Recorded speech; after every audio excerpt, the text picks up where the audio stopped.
The boy was walking home. Suddenly a black van appeared in front of him. Because 4 boys had already gone missing in the town, so John was very scared. At that moment a man got out of the van. He deliberately spilled the contents of his bag all over the ground, successfully attracting John's attention. The man lied that he was a magician, and asked John if he wanted to see a magic trick. But when he took out his props, he used a black balloon to block John's view. When John opened his eyes again, he found himself in a secret room, and a man wearing a clown mask was staring straight at him. John immediately realized he had been kidnapped, and the man in front of him was likely the clown who had taken the other 5 boys. John begged him to let him go, but the clown ignored him completely. After the clown left, John quickly walked toward the iron door. He tried to pull it open, but soon John gave up, so he began searching for a way out. But the room had only a bed and a toilet, and a telephone with its wire cut. John felt deeply hopeless. Then he noticed a ventilation window on the wall. John jumped up again and again, but the window was far too high. He couldn't reach it at all. John wanted to use the mattress to reach it, but found the bed had been nailed to the floor. He sat helplessly on the bed. The 5 boys before him were all stronger than he was, but even they couldn't escape.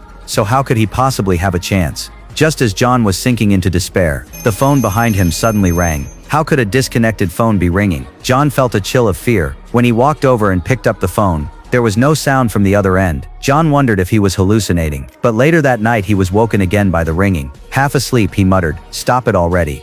Stop walking. John was startled by the clown. It turned out the clown had been crouching in the corner watching him. John was terrified. He lied, saying he was hungry and asked for food. The clown thought for a moment and agreed. After the clown left, the phone rang again. Even though he knew it couldn't really be working, John still picked it up. This time a deep voice came from the other end. John hung up in fear. He had no idea who had called, but the ringing wouldn't stop. John froze for a few seconds.